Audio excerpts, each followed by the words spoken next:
What's going on, everybody? This is Brian Mazik. I'm a fight guy, Forbes contributor, also write for Heavy.com. And we are talking UFC 250. And I'm trying to get the mic straight here for you guys. Wow is what I have to say about a lot of what went on here. It was quite the night of performances. It was not a great night. I'm going to come right off the top and say this. It was not a great night. As it pertains to my predictions, those could have been much better. It was not a good night. The first night ever that I can remember, I don't know if I can ever remember a night where I was under 500 when it comes to predictions. This is it was brutal. It was brutal tonight. It was really, really brutal tonight. 5-7, which is just terrible in my opinion. From an accuracy standpoint, it was a lot of really tough fights to call. A couple fights that went the way that they went, the way the strategies that certain fighters employed just really left me kind of scratching my head. And just a lot of different things went on here. It was one of those nights. You got to take the good with the bad. Sometimes you have fantastic days or fantastic nights in terms of accuracy. I've had nights where I was 11-2, 10-1, and that sort of thing. But yeah, this one wasn't one of those nights at all. So we're gonna go ahead and jump into the recap for this entire event. It was something else. It really was. We started off with Herbert Burns, the first victory or the first fight of the night against Evan Dunham. Evan Dunham came out of retirement for this fight, 38 years old, was an underdog. Herbert Burns, is the brother of Gilbert Burns, had won his UFC roster debut when he knocked out Nate Landwehr in his last fight. And this fight came out early, pretty aggressive in the first round. Landed a really hard body kick to Evan Dunham. You could tell it hurt him. But Burns you could tell, really wanted to get to kind of show his grappling prowess in this fight. And he had an edge there. Both of these guys are Brazilian Jiu-Jitsu black belts, but the way that Burns ended up getting himself into position to get a rear naked choke submission just showed really who truly was the superior fighter. And the superior Brazilian Jiu-Jitsu practitioner. And he got the win. So he's a featherweight. Obviously, his brother's a welterweight. He has designs on moving up the ranks and challenging for the title at featherweight. Obviously has a ways to go. But he definitely looked good on Saturday to start the event out. And everything was going pretty good for me. Obviously, through one fight, I called, obviously, the Burns over Dunham fight. But this fight here pretty much got most people. I think as I looked through what people were, what their predictions were, this across everywhere, all types, all across MMA media, most people thought Alonzo Minnifield was one of the safest picks of the evening, and it just did not turn out that way. You want to talk about when you are watching an event and you are getting so frustrated because maybe you predicted a person to win, maybe you just wanted them to win, either way, and you're literally watching them lose because of they don't have the gas tank.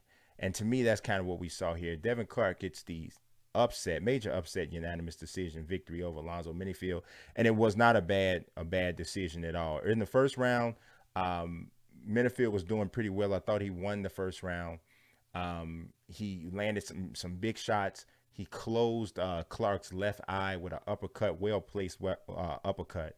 But one of the things that really troubled me about the way Minnifield went about this fight was he seemed so content to lay in Devin Clark's chest within this clinch without even trying to separate.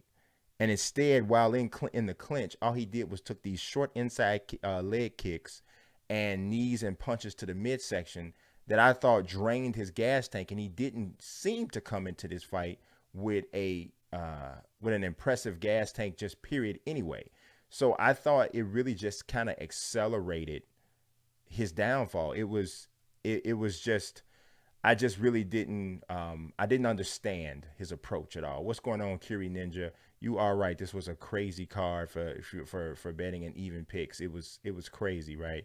Just really tough to call. But I just did not understand Minnifield's approach at all. And he was literally he was tired before the end of the first round. He was tired. And Devin Clark and his corner noticed it. I thought Devin Clark had better leadership and guidance from his corner. You could hear his dad yelling, and just they pushed their fighter forward. Not saying that it was on Fortis MMA's guys, and I got a lot to say about them tonight because they did. I just feel like I tweeted this.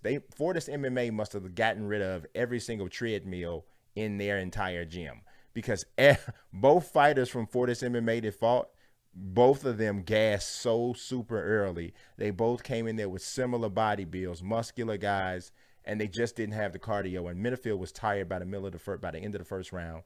Second round, he looked dead on his feet. If he was fighting somebody who could strike better than Clark and who had more power, he probably would have got knocked out. I don't know. Minnifield still seemed to have a good chin, but he was eating shots. He was so preoccupied with stopping the takedown that it seemed like he kind of was smothering his offense. And he never got to his offense. And in the process of trying to make sure he was prepared if the fight went to the ground, he just didn't do enough striking wise, and his gas tank got emptied. And he lost the unanimous decision. And like I said, it was not a robbery. The next fight was Jussier Formiga against Alex Perez. I knew this would be a close fight. I mean, I thought it would be a close fight. I knew it would be a tough fight to call. I thought Formiga would get off of the schneid. But Formiga traditionally does not check leg kicks. And that is obviously a huge hole in his game. He loses this fight by first round TKO from leg kicks. And I never seen him get victimized by this to the level that he got victimized by it tonight. Perez just was relentless with the calf kicks, just relentless. And Formiga was trying to just kind of, shrug him off. And after a while, it just kind of wore down on him. And he ultimately started showing, the actual physical reaction from taking the shots. And then he goes down one time, gets back up. The next kick doesn't even hit him flush, but his knee is and legs are so torn up at this point that he ends up going down on the ground. And then Keith Peterson has to stop the fight. All of this is in the first round. This is all happening in the first round. It was, Formiga, in my opinion, needed to get this fight to the ground. I thought he would try to do that. I did not think that he would try to stand for as long as he did. I thought he would stand to try to get his respect and then ultimately look to get the fight to the ground. And I know both guys were good grapplers, but I thought that he would know that Perez would be a little better of an athlete, a little quicker, which is what we saw. And then ultimately he'd have to take his opportunity to get the fight to the ground. He never looked as though he was trying to do that, despite the fact that his leg was getting chewed up by those leg kicks. So this was, in my opinion, the second straight guy who employed a strategy that I just didn't really understand. I didn't understand it. So Alex Perez gets the first round TKO victory. He looked great. He looked fast. He looked very focused on his game plan. And he beat a tough guy. Jussier Formiga, I know he's lost 3 fights in a row, but he's one of the better fighters in the flyweight division over the last 5 to 7 years. And Alex Perez made it look good, made it look easy. I mean, Formiga is 35 years old at this point, so we might be at a place where now we're seeing this significant decline. Maybe sort of the same way it was with Wilson Hayes. I don't know, but he got dominated today over first round. Now, this next fight was, I can't blame no one but myself. So if anybody saw my preview video for this fight, Charles Byrd against Maki Pitolo. Maki Pitolo gets the victory. It was an upset victory, TKO in the second round. If anybody saw my preview video, you guys know how much I did not want to pick Charles Byrd.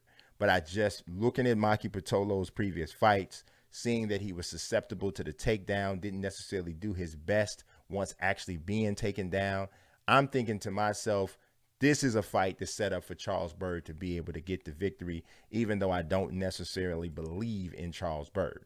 Well, Charles Byrd pulled the Charles Byrd on me. And if you heard my video, if you saw my video, you knew I was like, I don't want, I had told myself when I saw Charles Byrd lose to Darren Stewart, I said I will never pick for him again. I never pick in his favor again because what I saw that day made me say that. Another Fortis MMA guy who came there with the gas tank of a 10-speed bicycle. I said I would never do it, and I did it again. And Maki Pitolo, I mean, it was such an insane fight to watch because the first round, Pitolo had some moments, right? But I thought that Byrd wound up getting the better of him. He got a nice, hard takedown there in the first round. And then right at the end of the first round, he had a couple ground and pound shots that I thought possibly gave him the round. Well, he comes out in the second round, and I don't know, and neither did anybody from the commentary team know what happened. Why was Charles Byrd suddenly tired, suddenly showing all of this effect from every punch that was being thrown? And I'm going to be honest with you, I think Maki Pitolo had to be a little bit like surprised at how much things had just changed without a significant event taking place. I don't know what happened to Charles Byrd at this point. As somebody in the comment section of the video, of the prediction video, obviously, I don't know if they had watched the fight already or what, but they put a comment on the video. They said Charles Byrd is a glass cannon. He looks devastating, but that chin is weak, and then it's easy to get to his vulnerabilities. And these are things that I knew, but I thought that this was a fight that he could still take advantage of and get a victory, and I was wrong. And Charles Byrd takes the L, second round TKO, and I can't even tell you what hurt him. I really cannot tell you what hurt him. I don't know, because he didn't seem to take anything significant until he got tired. So I don't know, but it was another another peculiar ending. This fight was Cody Stamann against Brian Kelleher. Cody Stamann wins by unanimous decision. He deserved to get the decision. This fight was really tough to call, especially in light of recent events, right? So when I initially did my predictions video for this fight, I hadn't learned that Stamann's younger brother, 18-year-old brother, had passed away suddenly. I don't know how that might have affected me had I been doing my evaluation at the time. I don't know. But I definitely know that once the fight started, after knowing all of that information and having already done my predictions, I felt a little different about the fight. I'm going to tell you one thing. Kelleher, I know that he wanted to win, but it didn't look like he brung it the same way that he brought it against Hunter Azure. Didn't look like he brought it the same way he did against Ode Osborne. Maybe it was a respect factor because Stamann's a more established guy, and those two guys were Dana White Tuesday Night Contender Series alums that were kind of being fed to Kelleher, and maybe he took some offense by that. But he didn't come the same way. Stamann is definitely a very good defensive fighter, very athletic, moves around well, looked definitely more comfortable at 145 pounds than he had at 135 pounds. Still doesn't look like a finisher. He still doesn't have a one finished victory yet in the UFC, but he looked strong and he looked good, and he earned the decision. I thought Kelleher did win the last round. I think one judge called it 30-27 across the board, which I thought that was ridiculous. Kelleher definitely won that third round, and I thought that he may have been shifting the momentum, but maybe he ran out of time. I don't know. But Stamann gets the victory. Was in tears afterwards as he, just kind of all of the emotions of everything, of losing his brother and everything kind of fell on him all at one time. And, just this was a tough card, man. This was a super tough card. You had some tough fights to call. You have this fight that has all this other stuff that is attached to it, personal tragedies and stuff. It's just a really tough card to predict. So, this is how it went. All right, so we go to the next fight, which was Ian Heinisch against Gerald Meerschaert. We got this one. Ian Heinisch with the first round TKO. I'm telling you, man, I'm just really not all that impressed with Gerald Meerschaert. Never have really been. He's a solid submissions guy, but every time I've seen him on the feet, he generally gets victimized by somebody who is athletic and has some striking talent. Ian Heinisch did a really good job changing levels. This fight was over early, right there in the first round. Changing levels, faking takedowns, coming over the top with the big right hand. That's what hurt Gerald Meerschaert. Meerschaert goes over on all fours, and Ian Heinisch just pounds him away. I'm gonna be honest with you guys. We saw some people get stopped on Saturday night, but Gerald Meerschaert seemingly accepted his loss as willingly as anybody on this card. I mean, he got dropped. He didn't look like he was totally out of it. It was a hard shot, and Ian Heinisch is a strong guy. But as that ground and pound started happening, Gerald Meerschaert seemed like he was totally fine with taking that L. And he took it. And it was what I predicted. I figured that Ian Heinisch would get the victory. I think I might have had him winning by decision, but I knew he would win the fight. And so he took that. Gerald Meerschaert took the L there. Hainish is a guy I really do like Ian Heinisch. I like his story. I like his fighting style. He has fantastic cardio. I think he has a pretty diverse game. And we'll see what all happens with him. But he had a really good performance on Saturday. His cornerman almost shut down the entire event because one of the guys in his corner tested positive for COVID-19. But as it turns out, they said it was a false positive. So, yeah, hopefully that's what that was, because there was a chance the entire event could have got scrapped if that was the case. So, thankfully their second test, I guess, second opinion, or if you will, came back negative. So the fight was able to go on, as well as the card was able to go on. The next fight was bewildering to me in so many ways. Big Dog, yeah, I'm telling you, man, I feel you, bro. I should not have gotten caught up in thinking that Charles Byrd was going to win, Big Dog. You are 100% correct, and it will not happen again. I'm trying to tell you, I don't care if Charles Byrd is about to fight Emmanuel Lewis. I don't care if he is about to fight Drake. I don't care if he is about to fight Lady Gaga. I am going to put my money on Lady Gaga and Drake, because Charles Byrd will not get me again. It just will not happen. It will not happen. But this fight here was another head scratcher for me. I don't know who put this game plan together for Chase Hooper, but whoever did it needs to be slapped. It was absolutely ridiculous. And all, obviously, this is hindsight is 2020, right?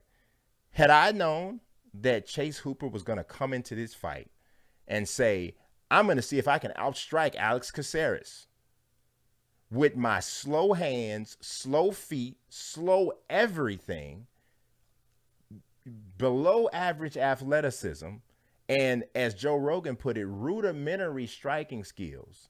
If I had known that that was the game plan that he was going to try to employ, there is no way I would have gone with him winning this fight. I mean, it was, I couldn't believe it, man. I could not believe that he did not make a more concerted effort to get this fight to the ground, hardly at all in the first round. And his only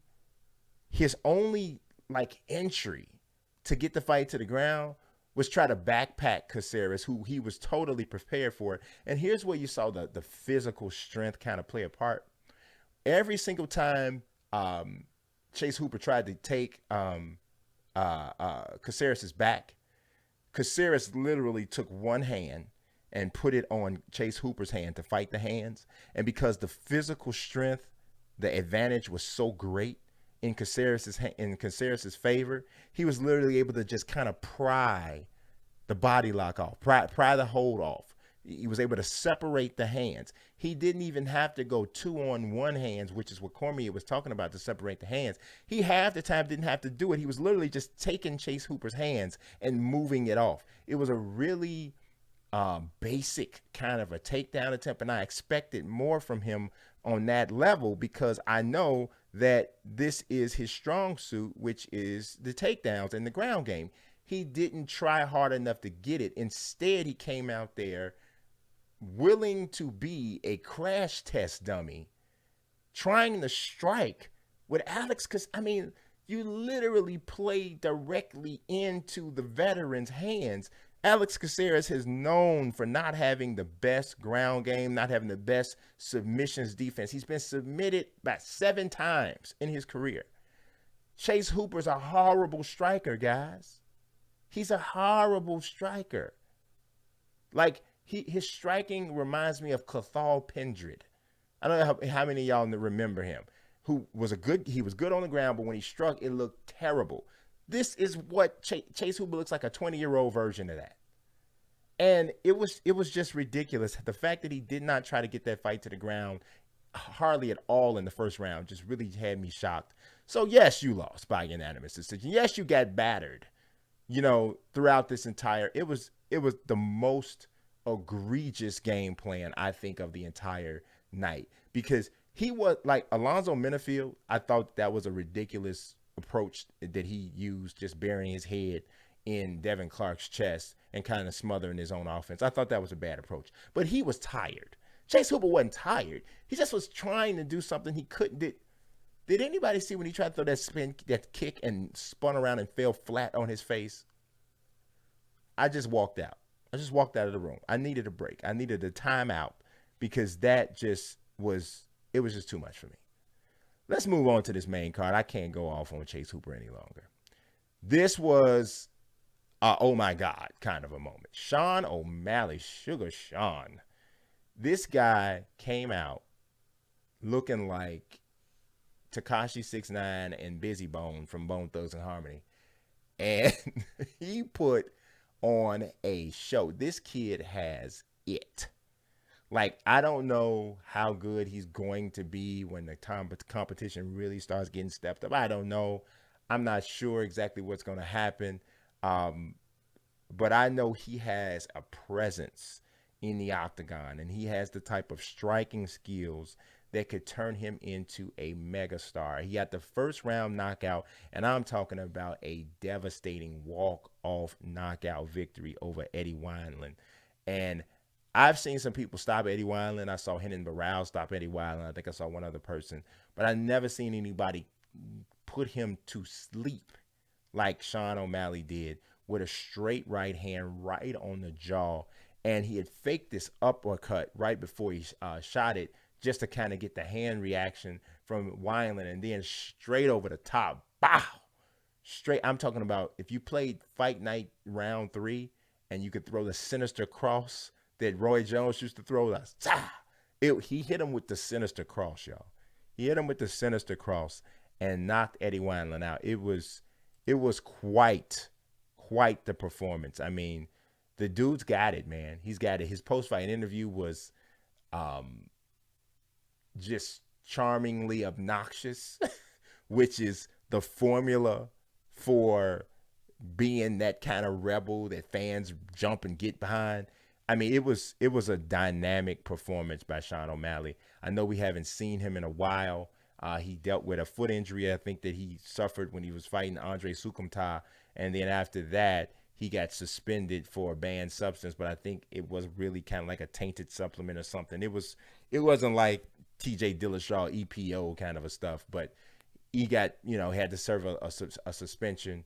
And but man, J7, man, Hooper cost a lot of people money today. But you know what? During the fight, I kind of ended up getting mad at myself because I said to myself, this is a 20-year-old kid. And I'm not talking about Sean O'Malley anymore. I'm talking about Chase Hooper. So in case you're not looking at the chat, I'm responding to Jay's 7 here. This is a 20-year-old kid that needed to employ a certain game plan to win. He's 20 years old. I don't know about the 20-year-olds that y'all know, but the 20-year-olds that I know have a hard time sticking to a concept, and they have a hard time following directions. They're stubborn. Don't let them be actually good at something. Like Chase Hooper's actually really good at something. It's hard to get them to do whatever, but I do fault his corner because I didn't even hear them giving him urgent instructions to stop trying to stand. I'm like, you guys have to be seeing that he is about 5 to 10 miles per hour slower than his opponent. Why are you allowing him to continue to stand and get slapped around like this? I don't understand, but I have digressed to talk about Chase Hooper, and we are on Sean O'Malley, who was fantastic. So he got the first round devastating knockout win. The next one was Neil Magny getting the unanimous decision victory over Anthony Rocco Martin. This one was close. This was a pretty close decision. If you look at the striking, Neil Magny had a slight edge in the first round. If you look at the second round, it would appear that Rocco Martin got the better of him. In the third round, I didn't think there was any question at all. Neil Magny definitely won that round. So it could have gone either way. But there was a judge that had 30-27, which I thought was pretty stupid. I don't know how you could have said that Magny won all 3 rounds. Wait a minute. No, I looked at this the wrong way. According to the stats, Neil Magny outstruck Martin in every single round. And one of those, the first 2 rounds could have gone Martin's way. So I guess you could say that, but without a question, the third round, Magny won. So I don't think that Rocco was robbed, but to say that he didn't win any round at all just seems kind of difficult and tough to believe. I did have Magny winning this. In the middle of the card, we started doing pretty well. Started getting some decent kind of picking some stuff right. And I had this one, but it's just because Martin's not a finisher. And it's really tough to just kind of outpoint Neil Magny, and because he has such a gas tank, and we saw that on Saturday night. But yeah, this one could have gone either way. My only issue with it was that I felt that 30-27 was probably not a fair score, but I don't have a problem with Magny getting the victory. Then we went on to a fight that could have been a co-main event. I'm trying to tell you, man, I know that Sean O'Malley and perhaps one person that we're going to talk about in a second could have gotten the performances of the night. But the way that Aljamain Sterling took care of Cory Sandhagen, in my opinion, could easily be one of the performances of the night. I was so impressed with the way Aljamain Sterling fought. I knew this was a tough fight. I knew this was a fight that could have gone either way. So I wasn't even, I wasn't even shocked at all, about what happened. I was shocked in how it happened and how easy it made it look. I mean, Aljamain made it look so easy, man. It was just like, I'm better than this guy, and I'm about to show you right now. It's no problem. I'm about to show you. I mean, he closed the distance really quickly, and he ended up getting that takedown and worked to Sandhagen's back pretty easy. Did a really good job. Sandhagen, I thought, kind of made some mistakes on the ground. Sterling had taken his back and secured the body lock. So obviously he starts working to try to get the arm under the throat, onto the chin, so he get the choke. But instead of worrying about the hands, Sandhagen started worrying about the feet and attacking the feet of Sterling. And what he was doing when he did that was, instead of answering the phone to protect himself against the choke, he started dropping his hands to go down by the feet to try to separate the feet. And when he did that, every time he would lean forward and then have to come back up, he did it once or twice. But the last time he did it, of course, all that did was created the opportunity for Sterling to slide the arm under the chin, and the choke was there. And we're talking about these guys are dry, full strength at the beginning of the fight, and there was no escape. He choked Sandhagen out. Sandhagen tapped, but he was so close to losing consciousness at the time that he still ended up going out. I mean, it was just a phenomenal performance by Sterling. I know that they already have the UFC bantamweight battle for the vacant title already settled with Petr Yan and Jose Aldo, which a lot of people have a problem with that fight. That just does not seem like the right fight. If anything at all, I think Yan and Aljamain should be fighting for that title. The fact that they've elevated Jose Aldo there, and that's with all respect to Aldo. Aldo's one of the greatest of all time, but he technically lost to Marlon Moraes, even though you might think he won. Yeah, I don't think that he deserves to get that shot right now. I mean, I would be all for Jose Aldo against Cody Garbrandt, and the winner of that fight gets the winner of Sterling Yan. I think that's a much better way to go about, finding out who's supposed to be the 135-pound champion. That makes a lot more sense. I think Sterling has done everything he's supposed to do to have this title shot. If you think about it, the only loss was a first-round KO loss to Marlon Moraes that you could argue could have gone whatever kind of way. So, yeah, I don't like the fact that it's Jan Aldo, but it is what it is. If I'm Sterling, I'm not fighting another fight. I'm simply waiting on the winner between Jan and Aldo, and I'm fighting that guy. And Pure Jan is a fantastic fighter. I don't think I've seen him in there with great guys yet for me to know how well or how he handles Aljamain. But I'm gonna be honest with you, at this point in their careers, I think Aljamain beats Jose Aldo. I think he takes him down. I think he takes away the striking and the quickness. I think he gets Aldo down, and I think he pounds on him, wins the rounds, and maybe even submits him. Aljamain's at it. He's functioning on a high level right now, man. Cory Sandhagen's a heck of a fighter, and what he did to Sandhagen today, to me, made about as big of a statement as anybody made tonight. It was a fantastic performance by him. So yeah, that was a great fight for him for sure. The co-main event. Oh man, we don't even have. We got to get this in here. We went all black on you guys right now. Let's see. The co-main event, guys. This victory, this one shot killer. Let's get this in here for you guys. I'm coming back, I promise. The second round. Oh my God. I have seen every devastating knockout in UFC history. I have.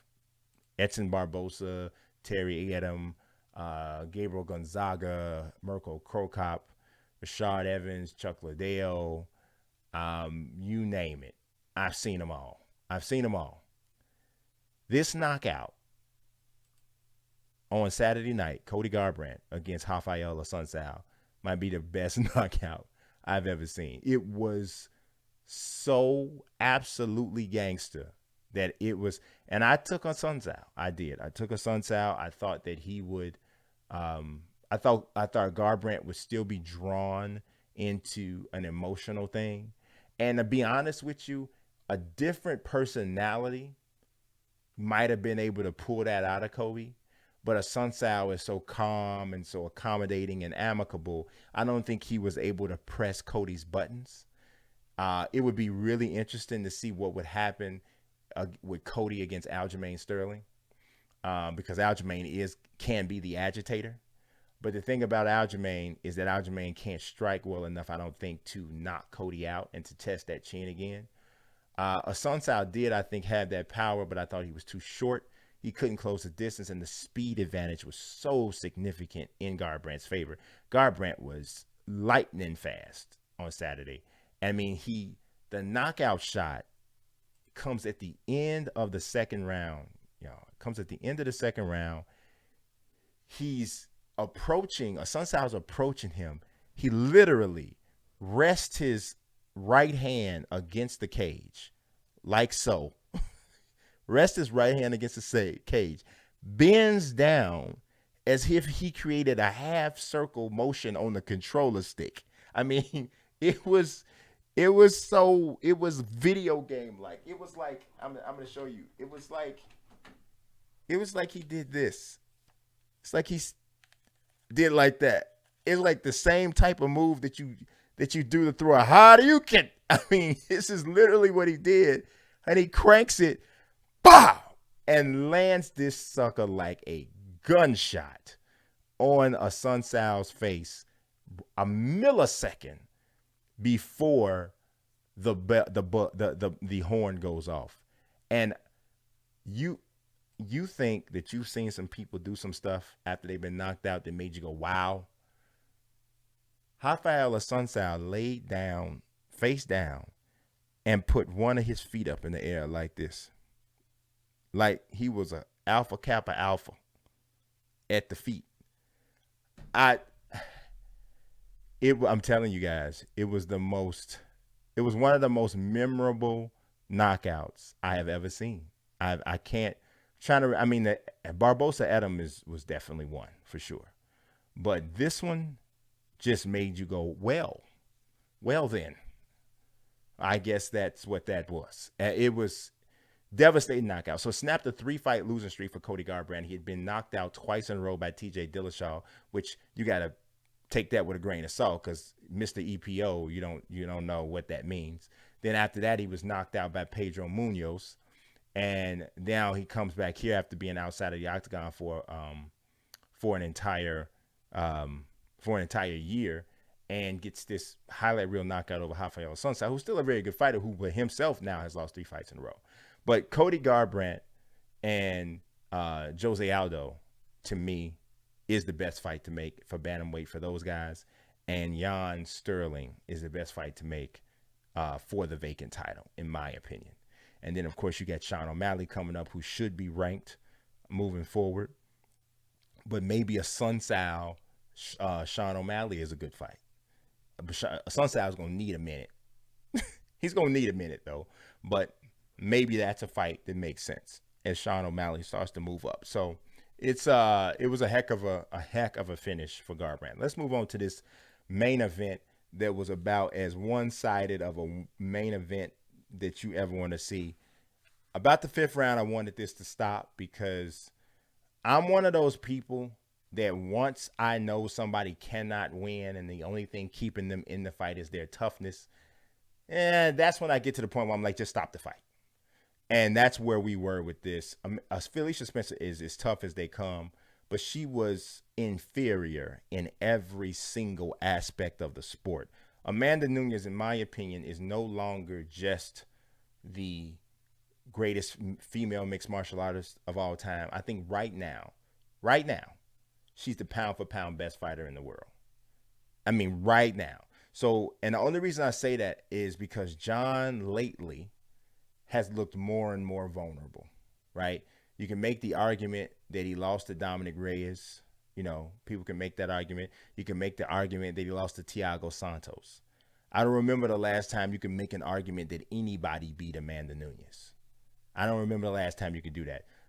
If you just look across the board at the other fighters in all of the other weight classes, and, you know, Valentina Shevchenko's got to be up there, but Nunes has beaten Valentina Shevchenko twice, though it wasn't at, you know, at Shevchenko's best weight, but she's beaten her twice. I just don't know who else in the sport right now that you can make an argument is the best fighter in the world over Nunes with the same level of dominance that she has. I mean, Kamaru Usman's been great, you know, but I don't know. To me, I think it's Nunes Jones right now. I really do. I would love to hear what you guys have to say about that in the chat. If you think that if that's different, or if you think something different than that. But right now, is there a more dominant fighter, a better pound for pound fighter in the world of mixed martial arts than Amanda Nunes? I gotta say she's number one. You know, I mean, this was a absolute thrashing. I mean, it was a thrashing in every way possible. And Felicia Spencer's, honestly, if I'm being honest, Felicia Spencer's toughness just only made Amanda Nunes' dominance just that much more apparent. Because if Nunes comes out in the first 30 seconds, pow, pow, pow, pow, pow, and Spencer goes away, then you don't get a chance to watch this entire performance with the trips, the takedowns, the left rights, the knees, the kicks, the front kicks, the takedown defense, all of the things that we got a chance to watch Amanda Nunes do today. If Felicia Spencer hadn't been tough enough to endure the beating for 25 minutes, you don't get a chance to see all this stuff. So Amanda says she wanted to show she could go five rounds. I don't know. I think that's just like some Michael Jordan Last Dance stuff. She's like creating challenges for herself where there doesn't actually need to be. But whatever keeps you the greatest is whatever you got to do. And she is absolutely the GOAT of female mixed martial arts. And like I said, right now, I got to say she is the best fighter in the world currently. Don't think there's anybody that I would put above her right now. Maybe if John moves up to heavyweight, beats Francis Ngannou, beats Stipe Miocic, you know, and becomes the heavyweight champion, then I'll change it back and he'll reclaim it. But she's defended 2 titles, you know, defended titles in 2 divisions. Nobody else had done that. just a beast, just an absolute beast. So all props go to her. But I'm willing to talk a little bit about this card, about the next one coming up. What do you guys think? I got some rebounding to do from a pick standpoint. Like I said, it's the first time I can remember. I'm trying to remember another time that I was under 500. I was 5-7 tonight. That hurt. That hurt on predictions. That was 5-7. So some close fights, and some close fights, but didn't go the way we wanted it to go tonight from a pick standpoint. So we'll be back on Monday. As a matter of fact, if you guys are boxing fans, my partner Peter Kahn will be breaking down Top Rank's 2 boxing cards and giving the odds and predictions for those fights.